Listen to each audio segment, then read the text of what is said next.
Hello, everybody. Welcome into the Blitz. My name is Michael Barnaud, and today I have a special guest on, Chris Ferera. Introduce yourself to the audience, Chris. Hello, everybody. Pleasure to be here with Mike. This was a long time coming and many failed attempts to record, but happy to be on here and talk some sports with all of y'all. Well, it's great to have you on, Chris. And I see your apartment over there is looking rather lavish. It's kind of a mess at the moment, but it'll do right now. You know, we're doing some renovation, just got a new couch and everything, and then broke a lamp. So we're in the process of moving a bunch of stuff. I still have my Christmas tree up.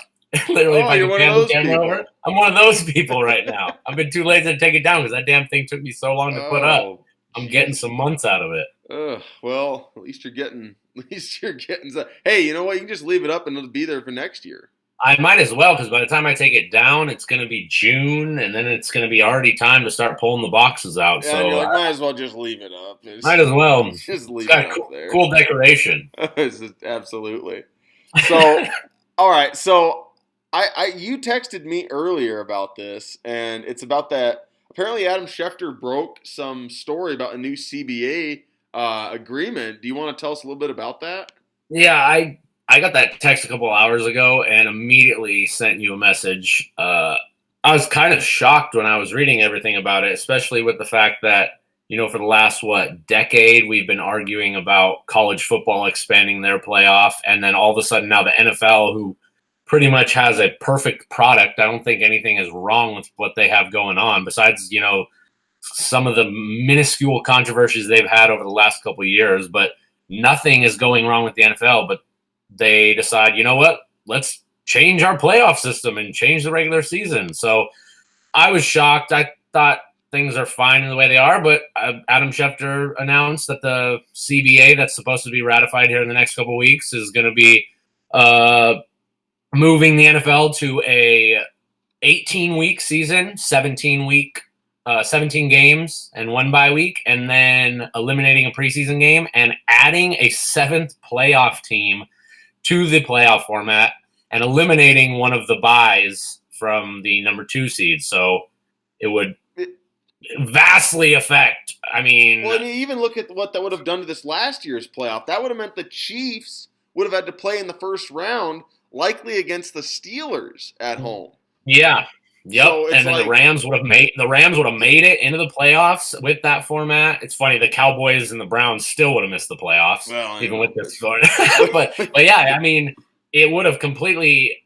The Packers would have had to play a game. Right, they would have got a clean entrance into the second round. Right, the Packers would have had to play the Rams. The Chiefs would have had to play the Steelers. It would have changed everything. And everything. I'll tell you what. When you first sent me that text, I did not like it at all because the thing is, like, I've been talking, I even released a video on my channel about this earlier, about the fact that why are we, it seems like both leagues are moving in the wrong direction that they're supposed to. It's like we need to reverse their mindsets. Like, college football needs to expand its playoff, and the NFL, if anything, would like to reduce it or at least keep it the same. Like, there's nothing wrong with where it is right now. And the thing is, like, I'm not an more the merrier guy in all cases. Like, I am actually, you know, I'm reasonable about this. I'm willing to entertain an argument on the other side that, you know, it's not, more is not always better. Like, for instance, FCS. I think the FCS playoffs are too much. I think too many teams get How many in that? What is it, like 24 or 32 teams in that? It's 24, but I mean, 24. Yeah, but it's just, even that is too much to me. Like, I personally just think that well, just look at sports like the NBA and the NHL. The regular seasons are a joke. Yeah. Because over 50% of the teams make the playoffs. And no one watches. No one cares about the regular season in those sports. Yeah, even baseball, which they're flirting with expansion right now. I feel like they have a perfect model, just like football, where, you know, the regular season should matter some to get into the tournament. Otherwise, it's just a glorified, you know, consolation tournament. Right. And everyone gets in at the end. And that's the argument that that people who don't want to expand the college football playoff make, and they actually have a valid point in a lot of cases. They don't in theirs, but like they do have a valid point. You get too many playoff teams, and you essentially ruin the regular season. Like the regular season no longer matters. Like what you just mentioned with baseball and the NBA, those are both. And look at college basketball.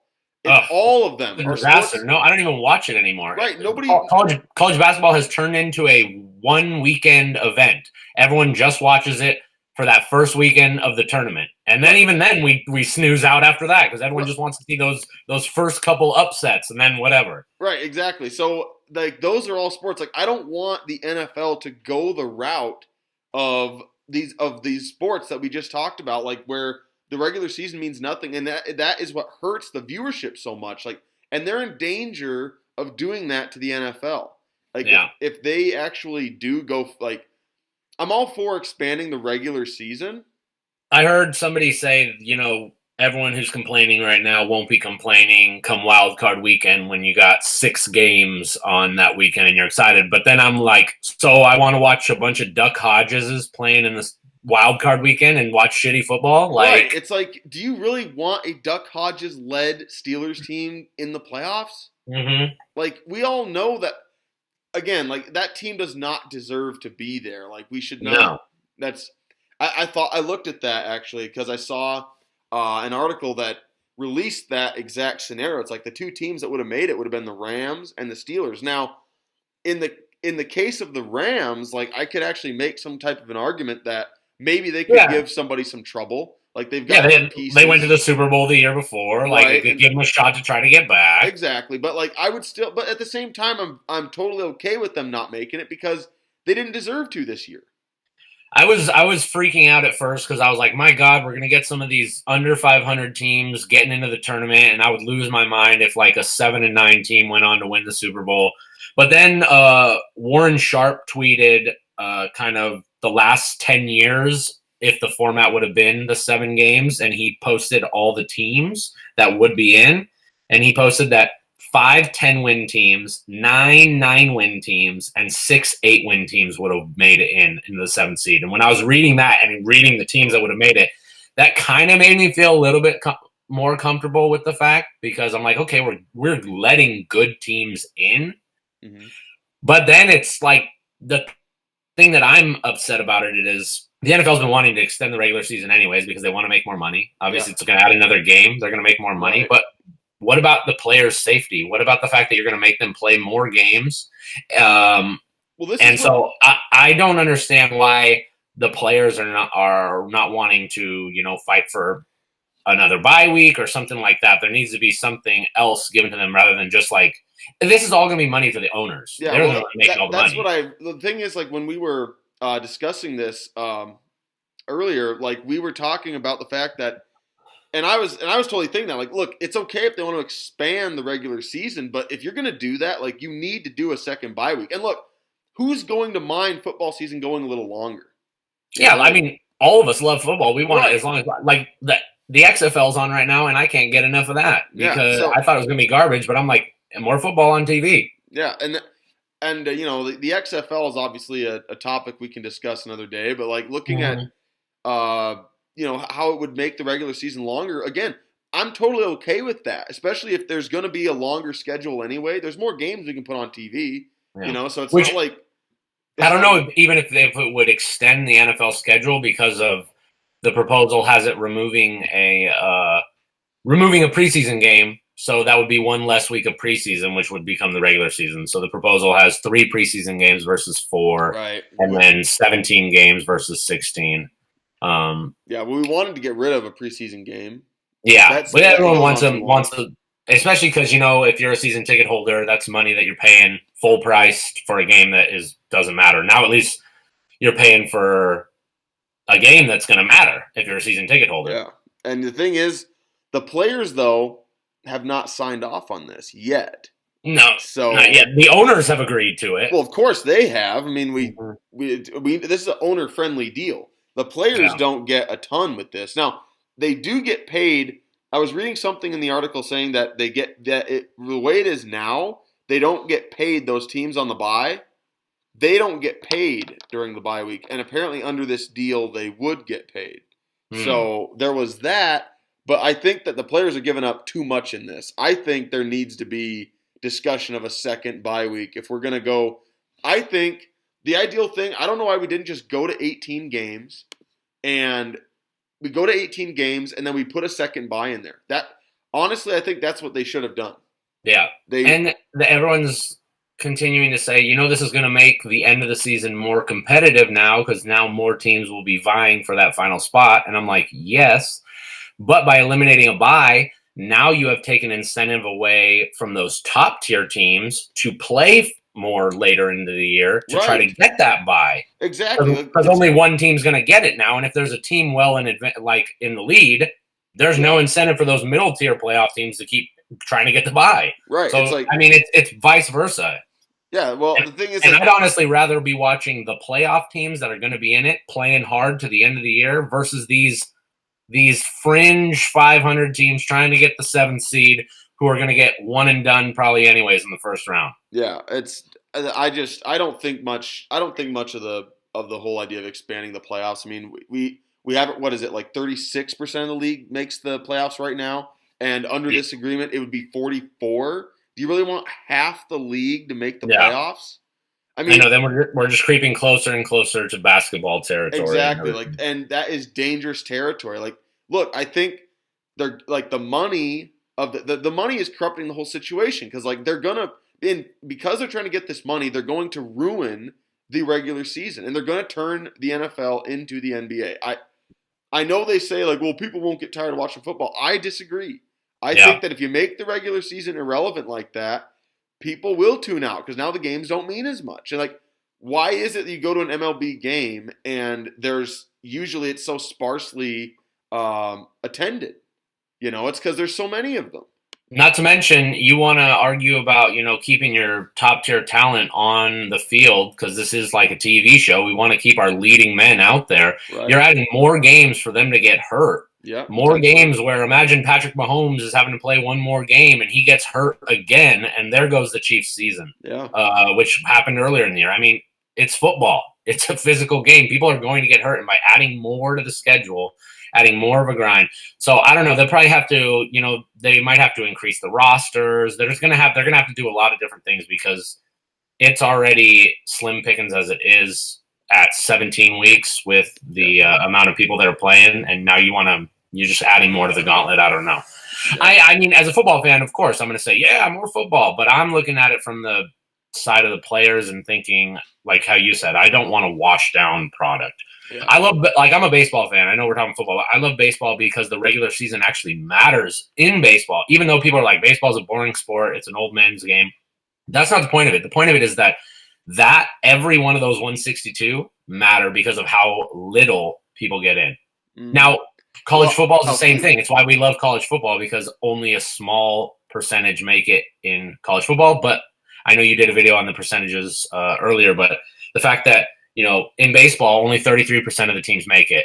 In college football, only 3% of the teams make it. So it's like, I don't want any of the professional leagues to expand. I would just love for college football to just, get that 3% percentage a little higher. Right. And that's what I mean. It's like, why they're acting like, oh, they're going to water down the regular season. 3% of teams make it right now. It's like, oh my gosh, 6% will make it. How terrible. Yeah. How terrible. It's just like, that would still be far and away the most exclusive playoff system known to sports. Yeah. It's like Mike Leach says, it's like everybody does it that way. That's so smart. Everybody should do it that way. That's why he said that's why everybody else does it that way. He's joking. Nobody else does it that way. But it's like, I look at it and I'm like, I see two leagues that are heading in opposite directions, or the opposite direction they should be going. Like the NFL should be staying where they're at or reducing, if anything, because I mean, you could argue that 38% is too high even as it is. You could make that argument. Whereas like I can't make the argument for what they're currently doing. I'm like, this is going to hurt football. I truly believe this could hurt the NFL. I do too. And all for short-term profits. It's like, it's like that line on Almost Heroes where he's like, it appears the original high-minded ideals of the league have been abandoned for quick profit. Exactly. It's so it's it's one of those types of things, but Yeah. I don't know. I'm sure when the 49ers are sitting there at that 7 line, I'll be so excited that there's a 7 seed going in. But Yeah. other than that, like I don't fix what ain't broke, and the NFL is not broken. It's a bunch of the greedy wanting more. Right. And that's, like we made it safe supposedly, and now we're adding games. It's like, okay, guys, what was this really all about? It's like, so I don't know. There's that whole thing. I was gonna ask you about this free agency that's going on. Yeah, the big free agency. Yeah. Now I actually talked about it on my channel. What the places I think Tom Brady's gonna go. I think that's the number one topic. That's the story that nobody can get enough of. They're like, where's Tom Brady gonna go? I think I think that the good money, the smart money, is on him staying in New England. But he has left enough ambiguity about it out there that he really could be going somewhere else. What do you think? Yeah, I think he's the big domino to fall. Like Breeze just signed today, but I felt like people knew that was coming, or at least they knew if he came back, he was only going one place to there. But with Tom, I love Tom Brady. Right. I may hate the Patriots, but I love Tom Brady. And I honestly never believed I could see him in another jersey. But as every day passes and the more I read, I think he's leaving the Patriots. I think the bridges have been burned. The earth has been salted. And I think Tom wants out. I mean, I don't think Bill Belichick is not going to change what works, and his stubborn way of coaching and GMing, which has worked for 2 decades. Yeah. Why would you change that when you have treated Tom Brady like everybody else? Why would you change it for a 43-year-old quarterback? Well, the thing is this, like Bill Belichick tends to get off of players right before they go bad. It's almost like he knows when they're about to go bad. And I feel like that is, according to his method, that is what he's trying to do right now. It's like, look, Tom Brady is seriously waning. Like, he's about to go completely sour, and I'm moving off him right now. Like, I feel like that's what Belichick is trying to do, because it seems to me like there's a disconnect between the owner, Kraft, Bob Kraft, and Bill Belichick. Like, they can't – Kraft wants to keep Brady, and then Belichick wants to get rid of him. So it's like – and then you have Brady, who has not definitively signed. He's left it out there this long. Like, he's going to test free agency. And I think he is, and I think that the Patriots are okay with it, because the more and more reports I'm hearing around the NFL about the talent pool that's going to be in free agency in terms of quarterbacks, why would you pay Tom, if you're New England, $30+ million, other than the fact that he's your savior and he's the greatest player in NFL history / your obviously your franchise history. Obviously. But why would you pay $30+ million for him when you can go out and maybe get a Derek Carr, maybe get a Matthew Stafford, maybe get a Teddy Bridgewater now that is not there? The only real benefit to getting Tom in there is that, he drinks the Kool-Aid, the Belichick Kool-Aid, and he relays that to everybody in the building. Well, but maybe it's just time. I mean, it's time. I think in New England, it's time for them to go their separate ways. I think Bill wants to prove that he can win without him. Yeah. I think Tom wants to prove he can win without him. Right. It feels like there's a mutual thing here where it's like, I want to win without that guy to prove that, like, hey, my legacy is not completely attached to him. But when we're on the topic, we both think I'm not going to say I think he's leaving, but I know that the possibility is definitely there. And in a video I released earlier on this channel, I talked about the 2 places that he might go. I'll link to it down in the description, but I'll talk about him again right here briefly.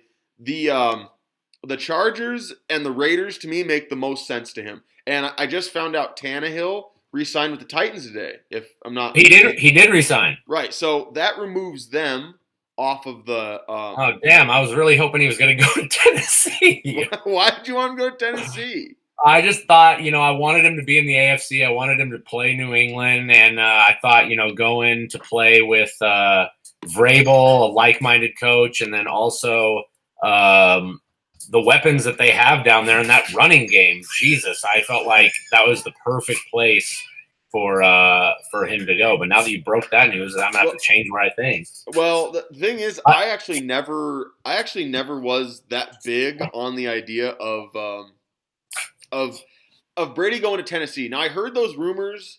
I heard those rumors out and about, like, oh, he might go to Tennessee, but it just didn't make sense to me. I was like, why would Tennessee move off of Tannehill when they just had a great season with him? Now, Colin Cowherd was on his show talking about how they should replace Tannehill. You know, he threw for 160 yards combined in 2 playoff games and all that. And I was like, yeah, but Colin, this is what. And the thing is, like with Cowherd, he's not like he's not like an NFL guy who understands game plans. I don't think, because it was in the game plan for him to do that. Like they went into both the Patriots game and the Ravens game saying we're going to ride Derrick Henry and Tannehill. You're going to take your shots where you can get them. Like that was the game plan, and it worked. Mm-hmm. So I don't really understand where that was coming from. But the Tennessee thing to me never made that much sense. The two that really mattered to me were the ones that made the most sense were the Chargers and the Raiders for different reasons. The Raiders, I think the Raiders have the strong offensive line. They've got a lot that Tom Brady would look for. They have a strong offensive line, an athletic tight end, Darren Waller, a great number 2 receiver in Tyrone Williams, a great slot receiver in Renfro. I think Renfro is going to be a great slot receiver for years to come in the NFL. Sort of in that Wes Welker, sort of Julian Edelman type. Like I think he's perfect for that. The only thing the Raiders are missing is a true number 1 receiver. Which I think they can get in the draft because they're drafting super high, and this is a draft that has 1 million wide receivers in it. That's the other thing is like there are several there's a ton of them. There's Judy from Alabama. I think in Mel Kiper's draft on Monday or his mock, he had the Raiders taking either CeeDee Lamb of Oklahoma or was it Judy? Or no, I think now Judy went earlier, but it was one of those top, or it might have been one of the LSU receivers. But he has them taking a top receiver, which then there you go. There's the receiver. No, it's like that is like now the offense is complete. You saw it in the Raiders this last year. Like when they were playing on offense, it was too easy for teams to pigeonhole them. They have that strong running game with Josh Jacobs. They have a good, strong offensive line, good tight end, good slot receiver, and even Williams is a good number 2, like I said. But without that guy who stretches the field and takes that attention, those guys are all easy to pigeonhole because they're kind of in the same spot. It's not really hard to defend all those guys because there's nobody outside who can hurt you. Like, I think if the Raiders acquire a number 1, I think that is going to be the key for them to get Tom Brady. And there's another number 1 that they could go after that apparently is on the market right now too. They're reporting that Stephon Diggs wants out, and Gruden's got all that capital from selling off Cooper and Khalil. And what if he were to go get Stephon Diggs from Minnesota? Diggs from Minnesota, Cooper potentially from Dallas. There's also, I think there's one of AJ Green potentially. I don't think they go get Cooper after trading him away, unless that would be the ultimate. That's true. They won't go for Cooper. That would be the ultimate con job if Gruden sold him to Dallas, got the draft picks, and then he comes back in free agency and gets him back for dirt cheap. How great would that be? I can just see the check and grin. I guarantee he'll be sitting there in his office just like, I planned on this all along. I knew this would happen. But you say I think the Raiders are, an obvious landing spot. It's Las Vegas. It's a new town. I think the Chargers, that was the first one that when all this started happening, that was my first inclination because they're going in a new stadium. They can't sell tickets. They can't even compete in this town with the Rams. And you bring Tom here and you put him on every billboard in the city, and you're going to have people at the games. Exactly. Not to mention for the fact that they have dynamic playmakers across the field there. No. I think they would do it just to bring in Tom there. I agree. I think the Chargers have a lot of things you need to bring in Tom Brady. Not to mention they're going to be probably drafting a quarterback with their first pick, which is Now I'm hearing that it could be anyone from Tua to Heber to any of those guys. But you could have them all sit behind Tom for a year if you bring Tom there. Well, I think even if you do bring in Tom Brady or the Chargers, even if you do bring in Tom Brady, I think you still draft a quarterback.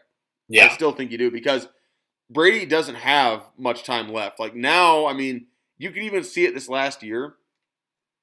I think we truly are starting to see Tom Brady starting to decline. Like we really are starting to see it. Like he doesn't really go down the field much anymore. He tries to stay away from throwing outside the numbers as much as he can. Like I'm not going to believe it until I see it happen twice. Last year was an anomaly. Well, that's the thing about last year is that like no one really knows who it was. I think it was the receivers more than him. I do. Well, and he had no tight end. He had no safety valve. New England didn't bring in anyone to replace Gronk, and that's where Tom is so great at with his connection in the middle of the field with whether it be Edelman or Gronk. That was gone. Well, Edelman was banged up all of last year, so yeah. I don't think it was all Tom's fault. It was the offensive. Everyone deserved blame there. McDaniels, Tom. Yeah, well, it was actually a perfect storm for the Patriots and how bad they were on offense because the run game doesn't work. Once Devlin and Gronkowski were gone, they failed to replace either one of them effectively.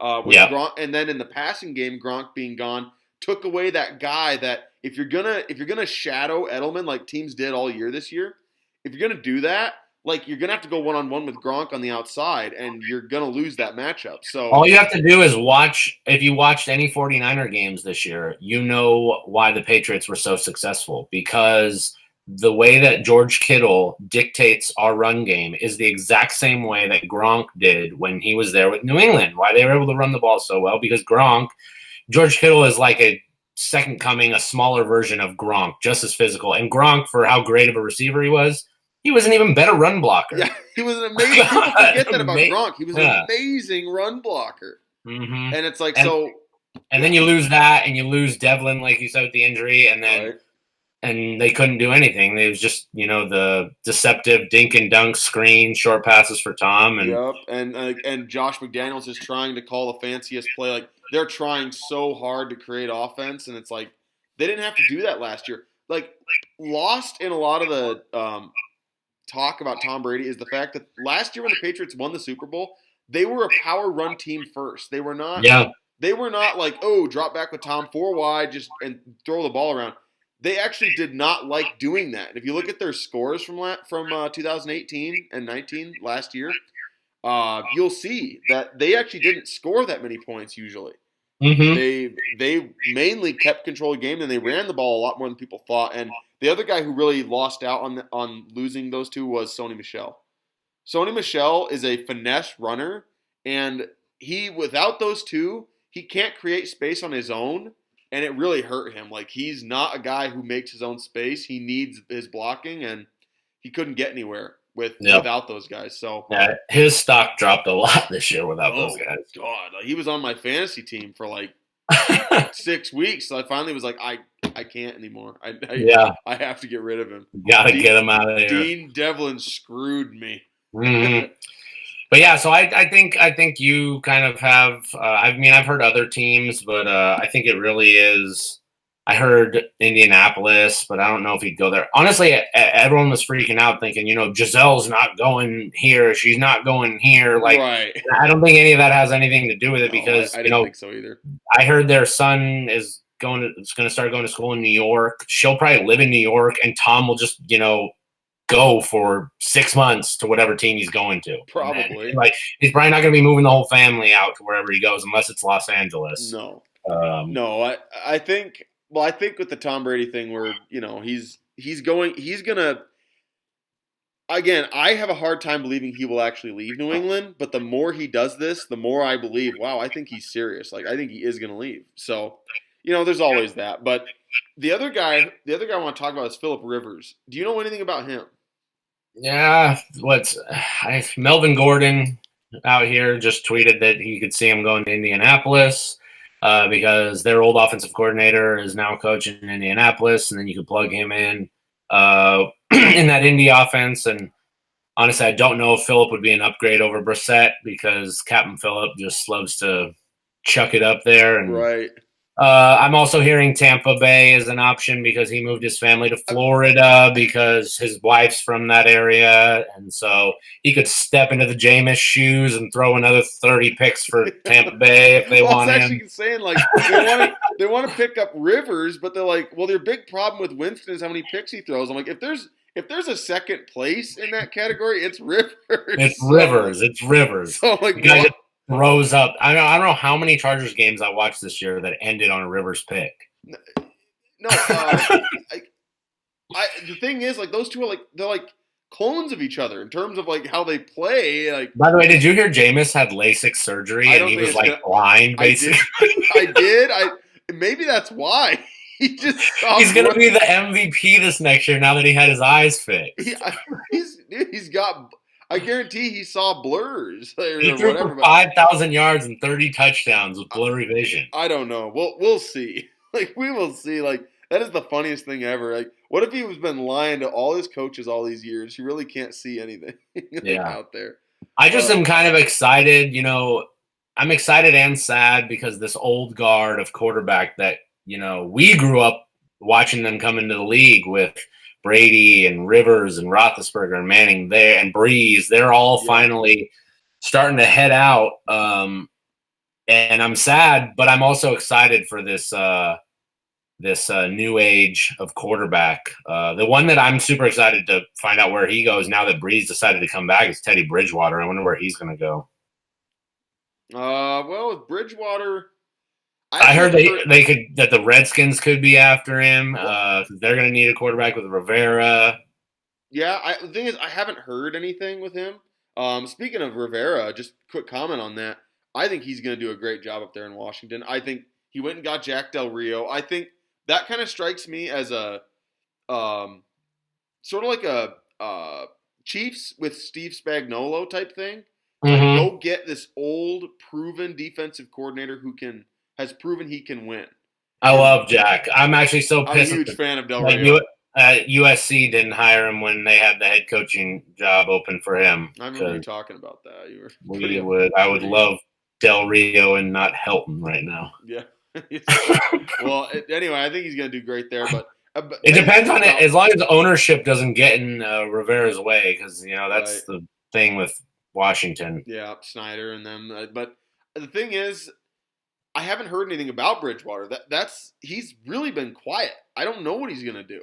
Well, because I think everyone assumed if Breeze retired, he was just going to take over there in New Orleans. But now that Breeze announced today, I think now you're going to hear Bridgewater's name all over the place. Yeah. But the thing is, here's the weird thing. I would hate to be a quarterback right now in this free agency market because you look around the league, most of the teams are set at quarterback. Yeah. Like they either have a guy that's established or they've got a young guy that they're trying to go with. But I think actually a lot of teams, like you say, have the quarterback, but I think a lot of these teams would be willing to move their quarterback right now. And you have established quarterbacks in places, but I think teams are over several of them. Detroit wants to move from Stafford. Stafford's a damn good quarterback, but they want to move him. Carolina wants to move off Cam because they're rebuilding and blowing it up. But Cam could go somewhere. Derek Carr with the Raiders, like he's a starting quarterback in the NFL. Yeah. They want to move off of him. Right. Tannehill could be moving. Brady could be moving. Yeah. There's a bunch of these dominoes that I feel like we need one of them to fall, and we got one with Breeze. That doesn't really with Breeze going, that kind of clears things up there a little bit, but. With Bridgewater, he had a nice 4-game stint there with the Saints, but did he really prove that he's a franchise guy? Let's remember that this is the Saints and that's Sean Payton. So yeah. I mean, look, if there is a coach who can bring a backup in like that and make him look good, it's Sean Payton. Maybe he made his third string H-back quarterback look great when he's playing. Exactly. So that's how I see it. It's I don't think it takes. That's why I'm not sold on it. Look, Bridgewater tried once before and he failed in Minnesota. Now, some of that wasn't his fault. I'm not rooting against Bridgewater. I'm just saying I'm not convinced by 4 games. Yeah. I don't know. I don't know what franchise is going to throw franchise money at a guy who had 4 great games, and that's it. Look what happened with Foles. Yeah. Nick Foles. Jesus. Nick Foles had probably the best stint a backup quarterback in the history of the league's ever had, and he went and got franchise money, and boom, look at him now. That's a disaster down in Jacksonville. I don't even know if they know that they have a team in there. They might be in London in a couple of years. Oh, Lord. What do they do now? I mean, do you roll with Foles, who you gave all the money with, or do you roll with jort-wearing Minshew, mustache Minshew, who was actually, fun to watch? I feel like they got more fans in the stands with Minshew there. Well, I feel like with the Minshew thing, it's like with Foles, I feel like they're going to go with Minshew, but the problem I have with Minshew are a couple things. The first is he doesn't have a big arm, and the second is that he improvs so much. Like, in order for him to improve as an NFL quarterback, he needs to improv less. Like, you see it in, like, every time he drops back to throw, he's trying to run around. I'm like, yeah, he's got to stop that. Like, if he's going to move anywhere as a quarterback in the NFL, he needs to stop doing that so often. So Mike Leach's boy. Yeah, but Mike Leach, I guarantee we had him in the air raid. I guarantee he's not learned that from Mike Leach. But anyway, I mean, that's him. Let's I was actually we have to move on to something else. I was gonna ask you about Dak Prescott as well. Yeah, I mean, I think if I'm the Cowboys, I'm not paying him that money. Oh, no way. There's no way in hell I'm paying him that money. It sucks for Dak because, he's making dirt off his rookie deal, and he wins 13 games his first year, and all he does is win for Dallas, besides obviously the playoffs. But they tell him, right, well, all right, you're winning us games, but you're not putting up any flashy stats. So then this year he puts up the flashy stats, but he can't win the games this year. It's like, but so well, the thing is with Dak, like, first off, I'm in 100% agreement with you. I would not pay him this money. Like, I mean, if he wants, 20, if he wants 30 million, maybe 28, okay, like every quarterback now is going to get that, but sure. Like, you want 37 or 40 million? No. Like, it's well, the first thing is he's not worth that much. Like, that's Pat Mahomes' money. The only quarterback who's worth that much in the NFL right now is Pat Mahomes. There's no one else who can demand that kind of money. Like, Dak Prescott has been okay, but the thing is, what I always know about Dak Prescott is that he's very limited. Like, I don't think people understand how limited I think Prescott is. I think he's a great leader. I think he's a very high character guy. I would follow him if I played with him. I like him in terms of a lot of his intangibles, but he doesn't have a huge arm to me, and he has not been able to get it done. He's been surrounded by so much help for a long time, and he hasn't gotten it done on the level. Because let's be honest, Chris, how many quarterbacks could have succeeded with that kind of supporting cast? That O-line, that running back, Amari Cooper. He had everything. They had everything. There's nothing they're missing. That offense has not been missing, has been complete for most of the time he was there. And when Cooper wasn't there, remember how bad it was? Coach. Minus the head coach. That's about the only thing they were missing. Oh yeah, Mr. Clap all the time. Jason Garrett, yeah. Of course. Now, that's another interesting one. That hire that at Dallas. He's in New York now, right? Isn't Garrett? Garrett is. In New He York? stayed in the NFC East, and he's with the Giants, and I think that's going to be interesting. But I don't know why he did that. He must love to coach. Why not just take a year off and you made all that money, and I guarantee in a year if you want to head coach again, there'll be jobs open. Right. Why? I don't know. Why go to your rival and you're supposedly this, you're Jerry's adopted son and all this, and then you go to the division rival? Right. It doesn't make any sense to me either. Doesn't make any sense. And the other thing is he was in Texas and he's got Whataburger and barbecue and everything else. Yeah. Imagine who even knows? Maybe go hang out. Go hang out and watch some games in the booth with Jerry. I guess, but you're saying about the coach McCarthy? McCarthy. I think that McCarthy is going to be one of the most interesting hires of the offseason, just because McCarthy did not have a big penchant for running the ball a lot. when he was in Green Bay. And the one year he really did, and they had a run game, they won the Super Bowl. So, Yep. But the thing is, I wonder how that philosophy of not really running the ball is going to mesh with Zeke Elliott and that offensive line, down there in Dallas. Now, I know the line's not as dominant as it was like 3 years ago. Yeah. But it still is a very run game oriented offense, like in terms of personnel. Like you have to believe that the run game is still something this offense needs for it to operate at a high level. Well, I hope so when you paid the running back that much money. Yeah. The thing is, I don't believe you can drop back and throw with Dak Prescott. I don't believe it. Like they haven't shown that they've been able to, at least to be successful. No, like that's the problem I have. So everyone loves all the stats, and me, I don't give a damn about the stats. I'm a win guy. Like that's why I like Tannehill. If you watched any 49er games this year, we didn't put up any, crazy stats. You don't need to sit here. Obviously, look, everyone wants to be the Chiefs. Everyone wants to sit back there and play a video game and put up crazy numbers and stuff. But no, like you just said, Tennessee, San Francisco, it's still a league where you have to run the ball and play defense. The Chiefs were successful this year because Mahomes wasn't making any money. Watch him now make $40 million, and let's see what happens when they got to try to patch a team together around him. Right, exactly. Yeah, he had a bunch of amazing skill players around him that are, track stars, and not all of them are going to be there. Right. Well, they have to pay everybody. I think that the big one that the big two they've got to keep are Kelsey and Tyreek Hill. As long as they can keep those two, I think you can pretty much plug anyone you want in around them. You can just keep signing Mecole Hardmans and Sammy Watkins on small deals. And look, with that much pressure, on other guys and like being taken off them, and with Mahomes' arm, like I don't know if it's going to matter. I think this might be easier than a lot of people think. For the Chiefs to actually build around that $40 million contract, but it's definitely going to be an obstacle, Yeah. So, but you're absolutely right. You can't count on like going and lighting up teams every single week because you're not going to have that personnel.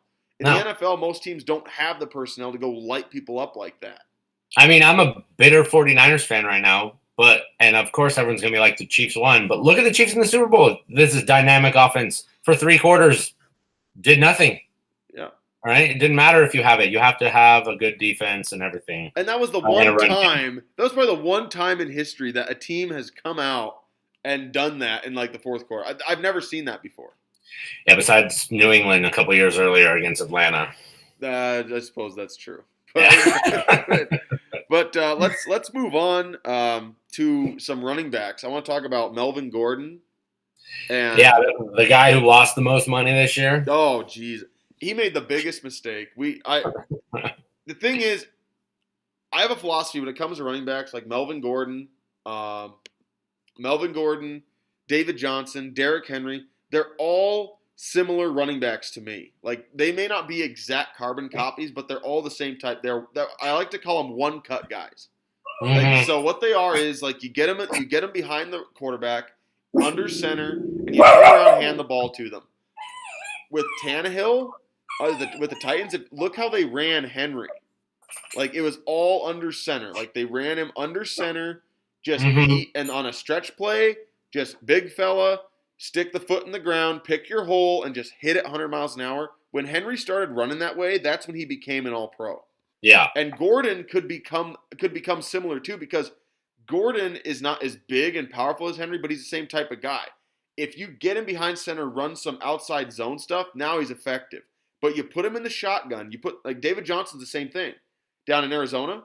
Yeah. You put these big running backs in the shotgun. Now, like it's more slasher type running. Like that's why you saw what's his name? Kenyon Drake. Kenyon Drake or Kerryon John. Kenyon Drake from Alabama. Yeah. Yeah. Like he goes to Arizona.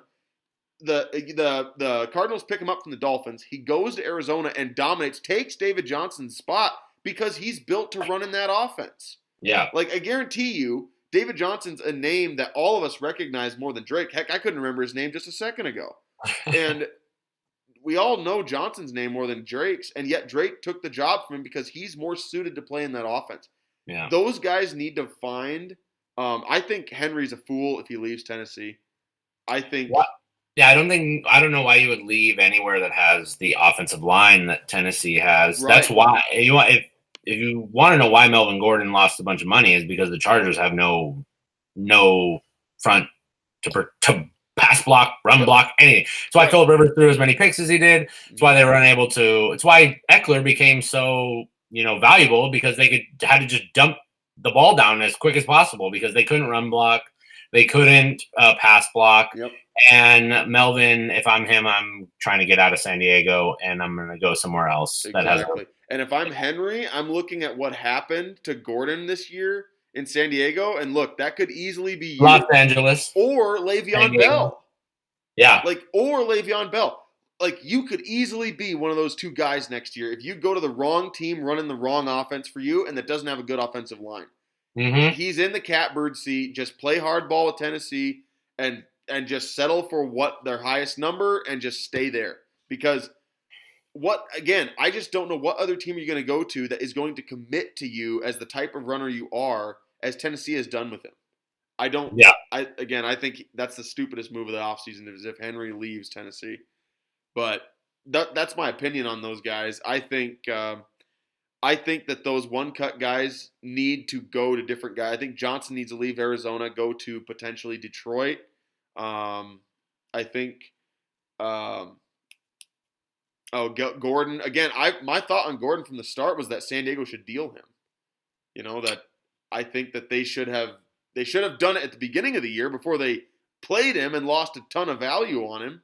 Mm-hmm. And they probably don't mind it because now they can pay him dirt. He's the one who suffered the most from it. He wanted to make, the Le'Veon Bell money, but now after the piss poor season he just had, I don't think he's going to make a lot of money. So he's not going to have a lot of suitors calling for him. No, he's not. He's not gonna. And now the Chargers are probably sitting here like, well, should have listened to some of those people who told you to move off of Gordon, or if you're not going to get the offensive line, then don't get a back like Gordon. You need a guy like Eckler, who's he's like a Swiss Army knife. He doesn't need a great offensive line to operate. Eckler's like that, and there's a lot of guys like him. Eckler is a shorter, quicker side to side type guy, great in the passing game, good receiving back. He's like James White in New England. Yeah, Gordon is a bell cow. You put him in the backfield and you hand him the ball under center 25 times a game, and you hammer a defense with him.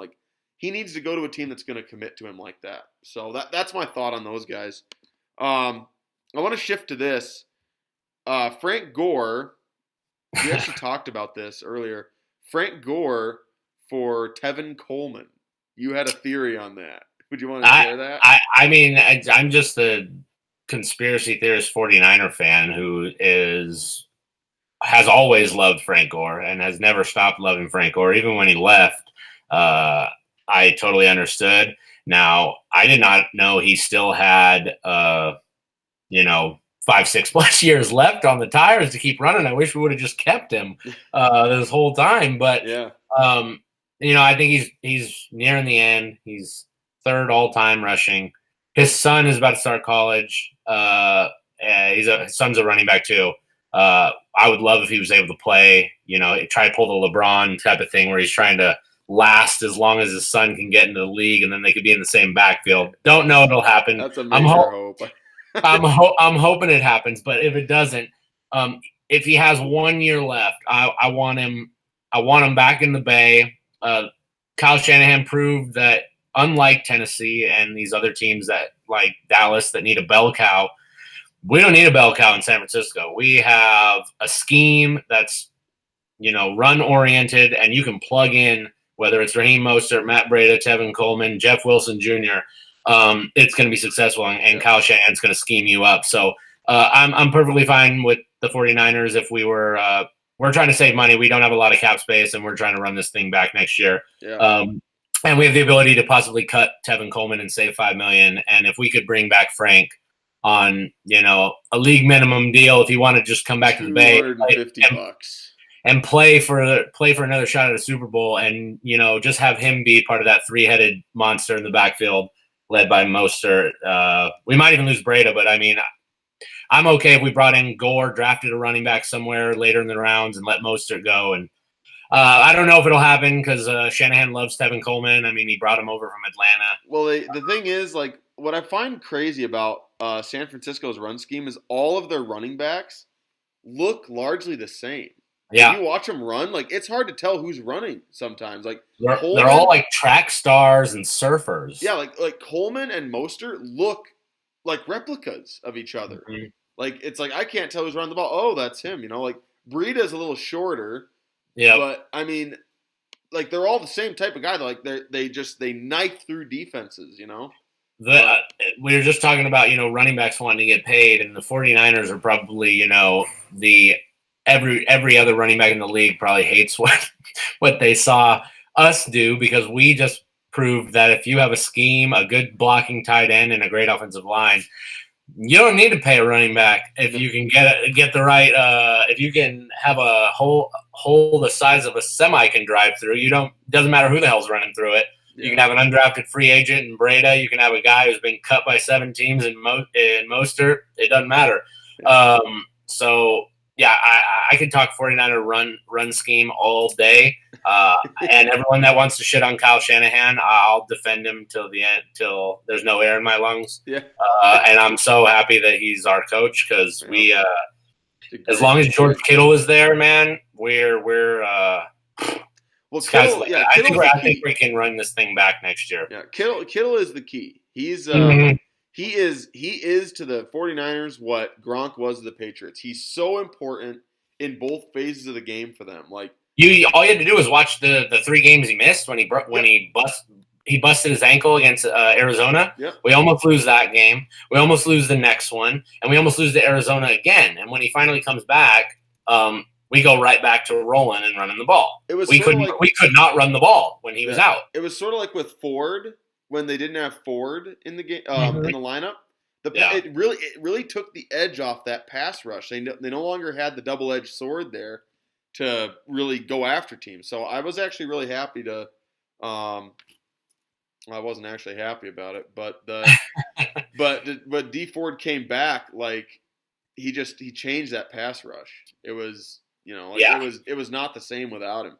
And that's another part of the thing that we have a tough decision coming up. John Lynch has to decide what to do with Eric Armstead. He's a free agent. Yeah. Buckner is going into his 5th year. I think we're going to prioritize and re-sign him. George Kittle's going into his 5th year. He's only been making $600,000 a year the last couple because he was a 5th-round pick. He's about to get a big payday. Yeah. So we're going to have to pay these guys and try to do some manipulating. They've already gotten, we have such a great locker room.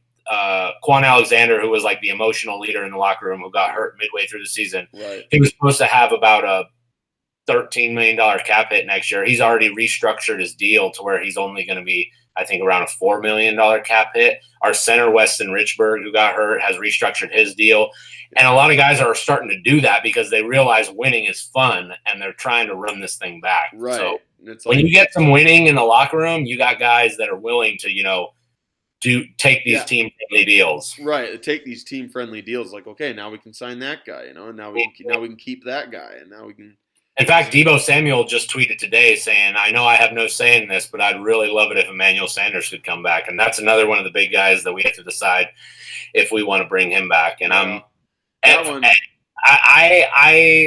was ready to let him walk, but now I actually want him back because there was a viral video that just, released. I don't know if you saw it, where he was talking to youth players just about, he was talking about how, I didn't see that. Comparing, it's a really good video. Comparing about, brushing your teeth in the morning isn't something that you just know how to do. It's because you worked at it over and over again every day. It's about working on your craft. And he was talking to young players. Yeah. And you can see how he had a huge effect on the 49er locker room. So He's 33 and he's going to cost, around 10 to 11 million. I personally would love if we got AJ Green. I don't know if we'll spend the money on him, but well, at this point, I'd want to roll it back and let's see if we can just do this thing again. But I know history is kind of not on our side as the last several NFC teams that have lost in the Super Bowl, the next year they sort of, fall off a cliff. And I'm really hoping that doesn't happen to us. You're sitting here as a Niners fan, weeping your crocodile tears as you're, oh, we lost the Super Bowl. Oh, we lost the NFC champ. I'm sitting here as a Dolphins fan saying, I don't know when we're going back to the playoffs at all. Well, hey, the Dolphins, I mean, they looked really good and look like they might have a good coach. Yeah, maybe a bright future there. But anyway, we gotta close this thing down. The last topic I want to talk about, last thing, JADEVEON CLOWNEY. We were curious where he's going to end up. Now, I've never understood the big thing about CLOWNEY. I've never understood why people are talking about him like he's an amazing asset. This last year with the Seahawks, it seems like he's never fully healthy. Never. It seems like he never is. This goes all the way back even to his rookie year, and in the league and stuff. So, and I know that he's a gifted athlete, and yes, he does have the potential to make game-changing plays. But I feel like he's just so one-dimensional in what type of player he is. Like, he's really only good at one thing. Well, I got to have a front row seat to his best career game as a pro this year when he played the 49ers on Monday Night Football, and he single-handedly won the game for them and absolutely destroyed Joe Staley in his first game back from injury. I don't even know what his stat line was, but I know he was in the backfield, I swear, on every play. Jimmy was getting hit by him. And if he can play like that, consistently, he obviously deserves the contract. He could easily be, warrant the biggest contract for a DN in the NFL. But like you said, he can never stay healthy. There's a reason Houston moved off him. Right. Seattle brought him in because I don't. They needed to replace Frank Clark. They need to replace Frank Clark, and Seattle has always been a place that you could bring in people that were question marks. Whether I'm not saying JADEVEON's a character question mark, but but just people that are looking to rehab either their image or just playing wise, and to seem like it makes no sense that when you have JADEVEON and JJ Watt on a D line that it was successful, but not as successful as it should have been. Right. It wasn't like this dominating force, not like what the Niners had this year, where they were just rolling through teams with how dominant the D line was. Like, it never did approach that level. And that is another thing that really puts a black mark on Clowney to me, is that, how was it that you were part of a front like that and you guys couldn't dominate teams? It seems he picks and chooses when he wants to go and everything like that. He's not always 100%. And that is something that, again, I just can't deal with that as a defensive player, defensive-minded person, coach, and all that other sort of thing. I just really don't like that type of mentality in a player who seems like he's hot and cold. Like, he'll go and then he won't go. Clowney definitely strikes me as that, because you said it. Against the Niners at the first game they played when the Niners got upset at home by him, he had the game of his career. But where was he the rest of the season? Like, all of his stats were in that game. Yep. Like the rest of the season, he did nothing. I feel like he's almost still living off that viral video of him in college where he knocked the dude's helmet off. It's like, just because that video exists and his name being attached to it, it's like everyone's like, we can channel that and put that into a bottle and get that out of him. But I don't know. It also made no sense to me. In some schemes, they have him standing up and dropping into coverage. No. And I'm like, I don't think that is not fitting it to his skill set. Let that guy just put his hand in the ground and try and get that quarterback. Right. He should never be I don't even care if it's a changeup. He should never be dropping into coverage.